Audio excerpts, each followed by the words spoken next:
Hello, നമസ്കാരം friends. നമ്മൾ ഇന്ന് നോക്കുന്നത് ഗണപതി ഭഗവാനെ കുറിച്ചാണ്.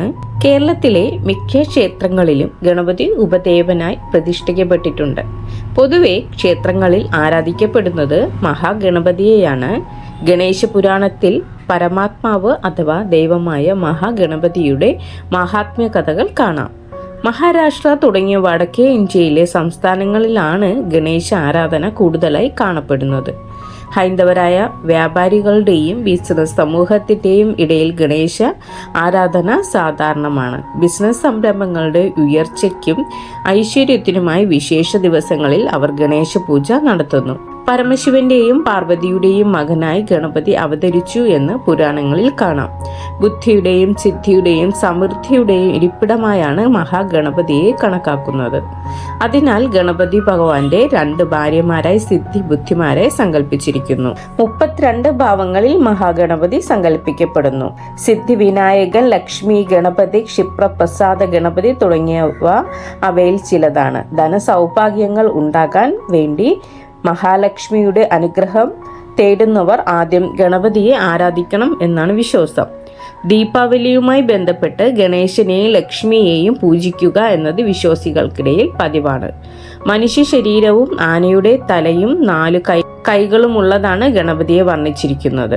ഒരു കൊമ്പ് ഒടിഞ്ഞതായി പറഞ്ഞിരിക്കുന്നു. എലിയാണ് അദ്ദേഹത്തിന്റെ വാഹനം. ശൈവരെയും വൈഷ്ണവരെയും പോലെ ഗണപതിയെ പ്രധാന ദൈവമായി ആരാധിക്കുന്ന സമൂഹങ്ങൾ ഉണ്ടായിരുന്നു. ഇവരെ ഗാണപത്യന്മാർ എന്ന് പറയുന്നു. ശൈവശാക്തേ വിശ്വാസങ്ങളിലും ഗണപതിക്ക് പ്രാധാന്യമുണ്ട്. തെക്കൻ ഏഷ്യയിൽ, പ്രധാനമായും ഇന്ത്യയിലും നേപ്പാളിലും ഗണപതി ബിംബങ്ങൾ ധാരാളമായി കാണാം. ഗണപതി, വിഘ്നേശ്വരൻ, ഗണേശൻ എന്നീ നാമങ്ങൾ ഉൾപ്പെടെ ഗണപതി നിരവധി പേരുകളിൽ അറിയപ്പെടുന്നു. ഹൈന്ദവ ധർമ്മപ്രകാരം ബഹുമാനത്തിന്റെ രൂപമായ സ്ത്രീ എന്ന പദം മിക്കപ്പോഴും ഗണപതിയുടെ പേരിനു മുൻപിൽ ചേർക്കുന്നതായി കാണാം. ഗണപതി ആരാധനയിൽ പ്രമുഖ രീതിയായ ഗണേശ സഹസ്രനാമാലാപനത്തിൽ ഓരോ വരിയും വിവിധങ്ങളായ 1008 ഭാവങ്ങളെ വർണ്ണിക്കുന്നു. സംസ്കൃത സംയുക്തമായ ഗണപതി ഭൂതഗണങ്ങളെ കുറിക്കുന്ന ഗണം എന്നർത്ഥമുള്ള അധിപതി എന്നീ വാക്കുകൾ ചേർന്നാണ് ഉണ്ടാകുന്നത്. പതി എന്ന വാക്കിനു പകരം സമാന അർത്ഥമുള്ള ഈശ്വരൻ എന്ന പദമാകുമ്പോഴാണ് ഗണേശനായി മാറുന്നത്. ശിവന്റെ ഭൂതഗണങ്ങളുടെ നേതൃത്വ സ്ഥാനത്തിരുന്നതാണ് ഈ പേരുകൾക്ക് ആധാരം. സംസ്കൃത ഗ്രന്ഥമായ അമരകോശത്തിൽ ഗണപതിയുടെ വിവിധങ്ങളായ 8 നാമങ്ങളെ കുറിക്കുന്നുണ്ട്. വിനായകൻ, വിഘ്നരാജൻ, ദ്വമാതുരൻ, ഏകദന്തൻ, ഹേറംബ, ലംബോദരൻ തുടങ്ങി നിൽക്കുന്ന ഗജാനനൻ എന്നിവയാണ് പുരാണങ്ങളിലും ബുദ്ധതന്ത്രങ്ങളിലും സാധാരണയായി വിനായകൻ എന്ന നാമമാണ് ഉപയോഗിച്ച് കാണുന്നത്. ഇത് മഹാരാഷ്ട്രയിലും അഷ്ടവിനായകൻ എന്ന നാമത്തിലെ ചരിത്രപ്രസിദ്ധമായ 8 ഗണപതി ക്ഷേത്രങ്ങളുടെ പേരിൽ പ്രതിഫലിച്ചിട്ടുണ്ട്. ഹിന്ദുമത വിശ്വാസപ്രകാരം ഗണപതി തടസ്സങ്ങളുടെ നിവാരകനായി കരുതപ്പെടുന്നു. ഇതിൽ പ്രകാരമാണ് ഗണപതിക്ക് വിഘ്നേഷ്, വിഘ്നേശ്വരൻ എന്നീ പേരുകളിൽ അറിയപ്പെടുന്നത്. തമിഴിൽ ഗണപതി പിള്ള അല്ലെങ്കിൽ പിള്ളയാർ എന്ന പേരിലാണ് അറിയപ്പെടുന്നത്. കെ നാരായണന്റെ അഭിപ്രായത്തിൽ പിള്ള എന്നത് കുട്ടി എന്നും പിള്ളയാർ എന്നത് കുലീനനായ കുട്ടി എന്നും വ്യാഖ്യാനിക്കും. അനിത താപ്പന്റെ ലേഖനത്തിൽ പിള്ളയാർ എന്നത് ആനക്കുട്ടിയെയാണ് സൂചിപ്പിക്കുന്നതെന്ന് പറയുന്നു. പുരാണങ്ങളിൽ നിന്നുള്ളതോ പ്രചാരത്തിലുള്ളതോ ആയ ഐതിഹ്യങ്ങൾ ഓരോ ദൈവസങ്കല്പങ്ങളെ പറ്റിയും നിലവിലുണ്ട്.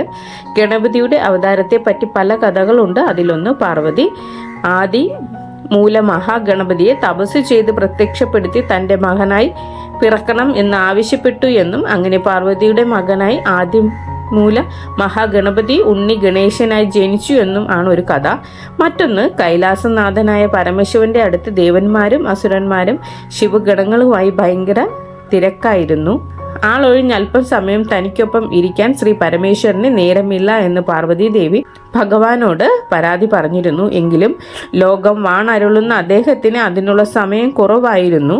അങ്ങനെ ശിവനോടുള്ള ദേഷ്യത്തിന് ആദിപരാശക്തിയായ ഭഗവതി ചന്ദനപ്പൊടി കൊണ്ട് ഒരു പ്രതിമയുണ്ടാക്കി അതിന് തൻ്റെ ശക്തി കൊണ്ട് ജീവൻ കൊടുത്തു.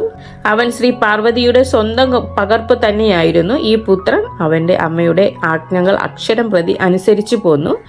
ഒരിക്കൽ കുളിക്കുന്ന സ്ഥലത്ത് കാവലായി ബാലഗണേശനെ നിർത്തി പാർവതി നീരാട്ടിന് പോയി. ഈ സമയത്ത് ബ്രഹ്മാദി ദേവന്മാർ കൈലാസത്തിൽ എത്തിച്ചേർന്നു. ശിവൻ നന്ദിയെയും മറ്റ് ശിവഗണങ്ങളെയും വിട്ട് പാർവതിയെ വിളിക്കാൻ ശ്രമിച്ചു. പക്ഷെ ഗണേശൻ ആരെയും അനുവദിച്ചില്ല. ദേവന്മാർ നേരിട്ട് ഗണപതിയോട് ആവശ്യപ്പെട്ടെങ്കിലും അതും ഫലവത്തായില്ല. ഒടുവിൽ പരമശിവൻ നേരിട്ട് വന്നെങ്കിലും ശിവനെയും മഹാഗണപതി കടത്തിവിട്ടില്ല. ഇതിൽ ക്രുദ്ധനായ മഹാദേവൻ ബാലാജിയുമായി ഘോരമായ യുദ്ധം ചെയ്യുകയും അവസാനം അവൻ്റെ തല വെട്ടി കളയുകയും ചെയ്തു. പാർവതി കുളി കഴിഞ്ഞു വരുമ്പോഴാണ് സംഗതികൾ ഭഗവാന് മനസ്സിലാവുന്നത് തന്നെ. എന്നാൽ ആദിപരാശക്തിയായ ശ്രീ പാർവതിയുടെ പുത്ര ദുഃഖത്താലുള്ള കോപാഗ്നി ഇതിനുള്ളിൽ ജ്വലിച്ചു തുടങ്ങിയിരുന്നു. ഉഗ്രരൂപം കൊണ്ട ശ്രീ പാർവതി മഹാകാളിയായി മാറി. ഭഗവതിയുടെ ആജ്ഞപ്രകാരം നവദുർഗ ദേവിമാർ യുദ്ധത്തിന് സന്നദ്ധരായി പ്രത്യക്ഷപ്പെട്ടു. ദേവി കോപം ഭയന്ന് സർവരും പരാശക്തിയെ സ്തുതിച്ച് ക്ഷമാപണം നടത്തി. തുടർന്ന് ബ്രഹ്മാവും മഹാവിഷ്ണുവും ഇന്ദ്രാദി ദേവതകളും ചേർന്ന് മഹാദേവന്റെ അഭിപ്രായപ്രകാരം തെക്കോട്ട് നടക്കുകയും ആദ്യം കാണുന്ന ജീവിയുടെ തലവെട്ടി തലയില്ലാത്ത ഗണപതിയിൽ ഉറപ്പിക്കുകയും ചെയ്തു എന്ന് ഒരു പുരാണ കഥയുണ്ട്. മറ്റൊന്ന് ലളിതാ സഹസ്രനാമത്തിലെ 77-78 നാമങ്ങൾ പ്രകാരമാണ്. നാമങ്ങൾ സൂചിപ്പിക്കുന്നത് ശ്രീ മഹാഗണപതിയുടെ ഉൽപ്പത്തിയും പ്രവർത്തനവുമാണ്. ആദിപരാശക്തിയായ ലളിത പരമേശ്വരിയുടെ ശക്തിസേനയിലേക്ക് ഭണ്ഡാസുരാജ്ഞയാൽ നിക്ഷേപിക്കപ്പെട്ട ജയവിഘ്നം എന്ന ആഭിചാര കർമ്മം സേനയുടെ ഉത്സാഹം കെടുത്തി. അതിന് പരിഹാരമായാണ് ഗണേശ ജനനം. ഗണപതിക്ക് ആനയുടെ തല കിട്ടിയതിനെ പറ്റി പല കഥകളുണ്ട്. ഒരു കഥയനുസരിച്ച് പാർവതി ശനിയെ കാണിച്ചു കൊടുത്തപ്പോൾ ശനിയുടെ ദുശക്തി കൊണ്ട് ഗണപതിയുടെ തല കരിഞ്ഞു പോയെന്നും ഗണപതിയുടെ തല മാറ്റി ഒരു ആനത്തല വെച്ചു കൊടുത്തു എന്നുമാണ് ഒരു പുരാണം പറയുന്നത്. ഗണപതി ഭഗവാനെ ഏറ്റവും ഇഷ്ടപ്പെട്ട പൂജാദ്രവ്യം കറുകയായി മാറിയതിന് പിന്നിൽ ഒരു കഥയുണ്ട്. ഒരിക്കൽ അനലാസുരൻ സ്വർഗലോകത്ത് പ്രശ്നങ്ങൾ സൃഷ്ടിച്ചു. ഈ അസുരന്റെ നേതൃത്വത്തിൽ നിന്നും പ്രവഹിച്ച അഗ്നിയിൽ എല്ലാം ചാമ്പലായി. ഇതിൽ നിന്ന് രക്ഷപ്പെടാൻ ദേവന്മാർ ഗണപതിയെ അഭയം പ്രാപിച്ചു. ഗണപതി അസുരനുമായി യുദ്ധം ചെയ്തു. തന്റെ വിരാട രൂപം പുറത്തെടുത്ത ഗണപതി അസുരനെ വിഴുങ്ങി. എന്നാൽ അസുരന്റെ താപം ഗണപതിയുടെ വയറ്റിൽ ചൂടും അസ്വസ്ഥതകളും ഉണ്ടാക്കി. ഗണപതിയുടെ ദേഹം മുഴുവൻ തപിച്ചു. അവസാനം മുനിമാർ 21 കറകനാമ്പുകൾ കൊണ്ട് ഗണേശന് അർച്ചന ചെയ്തു. അതിന്റെ ഫലമായി ഗണേശന്റെ താപം ശമിക്കുകയും ചെയ്തു. സന്തുഷ്ടനായ ഗണപതി ഭഗവാൻ ആരാണോ തന്നെ കറുക കൊണ്ട് പൂജിക്കുന്നത് അവരുടെ എല്ലാ ആഗ്രഹങ്ങളും സാധിക്കപ്പെടും എന്ന് മുനിമാരെ അനുഗ്രഹിച്ചു.